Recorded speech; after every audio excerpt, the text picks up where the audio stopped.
Assalamualaikum warahmatullahi wabarakatuh. Oke, anak-adik, bertemu lagi dengan Ustaz Ferry ya. Ya, kita sudah masuk ke termin 3. Nah, di termin 3 ini kita akan membahas tentang hubungannya dengan makanan nih. Nah, kalian semua pasti punya suka makanan kan? Nah, kita akan membahas tentang sistem pencernaan ya, hubungannya dengan makanan. Oke, di pertemuan yang pertama ini, di termin 3 ini kita akan membahas tentang sistem pencernaan pada hewan. Seperti apa sih? Yuk kita cari satu persatu. Check it out.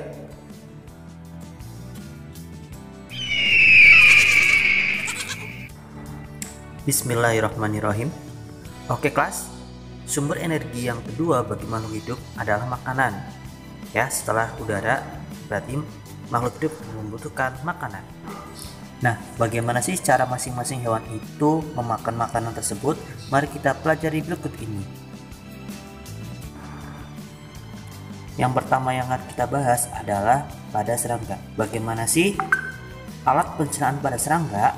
Ya, mari kita pelajari berikut ini. Alat-alat pencernaan pada serangga terdiri dari mulut, tembolok, empedal, lambung, usus, dan anus.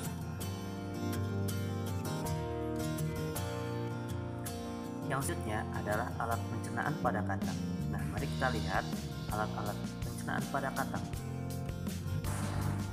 Alat pencernaan pada katak meliputi mulut, kerongkongan, lambung, usus, dan kloaka. Yang selanjutnya adalah alat pencernaan pada hewan reptilia, yaitu seperti buaya, kadal, bunglon, dan lain-lain. Alat pencernaan pada reptilia dimulai dari mulut, kerongkongan, lambung, usus, dan kloaka.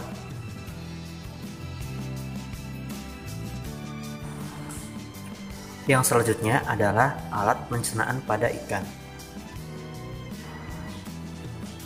Alat-alat pencernaan pada ikan meliputi mulut, kerongkongan, lambung, usus, dan anus. Oke kelas, yang selanjutnya adalah pada burung. Nah, alat pencernaan pada burung adalah mulut, kerongkongan, tembolok, lambung, empedal, usus, dan kloaka. Fungsi dari tembolok adalah untuk menyimpan makanan sementara. Sedangkan fungsi ampela atau disebut juga empedal adalah untuk menggiling makanan yang masuk atau disebut juga lambung pengunyah. Yang selanjutnya adalah hewan mamalia.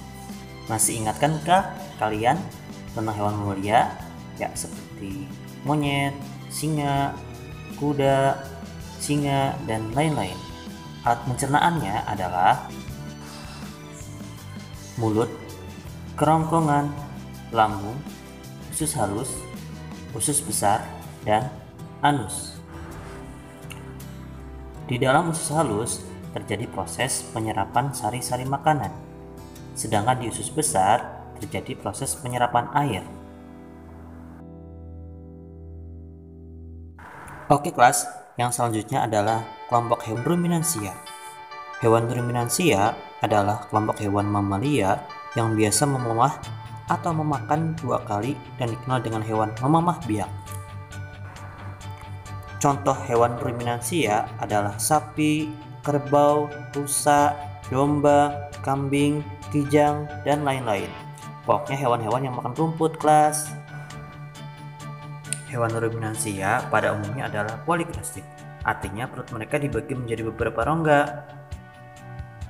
Sapi memiliki 4 rongga pencernaan, yaitu rumen, retikulum, omasum, dan abomasum. Tahapan pada kebanyakan hewan ruminansia adalah sebagai berikut. Pertama-tama, sapi menelan rumput yang tidak dikunyah sempurna. Makanan ini ditelan dan masuk ke dalam rumen. di mana bakteri akan membantu mencerna daun-daun rumput yang keras. Setelah itu, makanan kemudian diteruskan ke retikulum. Di retikulum, makanan akan diaduk oleh kontraksi otot dinding retikulum dan dibentuk menjadi bolus atau gumpalan besar. Dan bolus ini kemudian didorong kembali ke rongga mulut untuk dimemah atau dikunyah kedua kalinya menjadi lebih halus.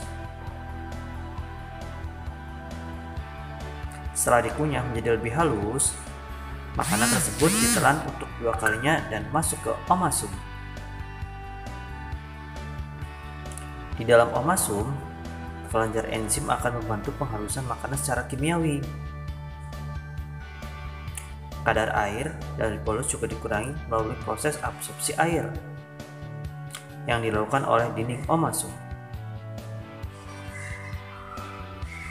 Akhirnya bolus masuk ke abomasum. Abomasum adalah perut yang sebenarnya, karena di organ inilah sistem pencernaan hewan ruminansia secara kimiawi bekerja dengan bantuan enzim-enzim pencernaan. Di dalam abomasum, gumpalan makanan dicerna dengan bantuan enzim dan asam klorida, enzim yang sama yang dikeluarkan oleh lambung mamalia lain. Dan di abomasum, sapi mendapat protein yang dibutuhkan dari makanannya. Oke kelas, secara singkat, pencernaan ruminansia adalah dari mulut ke kerongkongan, rumen, kemudian kembali ke mulut, ke retikulum, omasum, abomasum, usus halus, dan anus. Yang selanjutnya adalah sistem pencernaan pada cacing. Saluran pencernaan cacing terdiri dari mulut, kerongkongan, tembolok, empedal, usus, dan anus. Makanan cacing tanah ini berupa humus. Di sekitar kerongkongan terdapat 3 pasang kelenjar kapur yang menghasilkan zat kapur yang berguna untuk menetralkan sifat asam dari makanannya.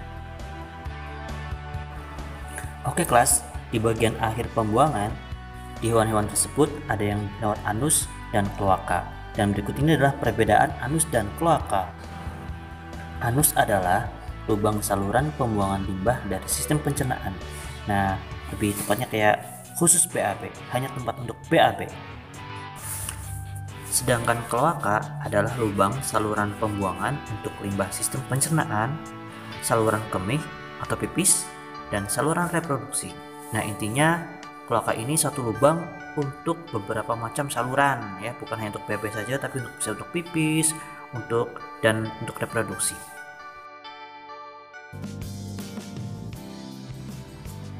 Oke, gimana kelas? Sudah tahu kan sistem pencernaan pada hewan-hewan tersebut tadi? Semoga apa yang kita pelajari hari bisa bermanfaat ya. Oke, jangan lupa sholat dan tetap rajin belajar. Kita ketemu di pertemuan selanjutnya. Assalamualaikum warahmatullahi wabarakatuh.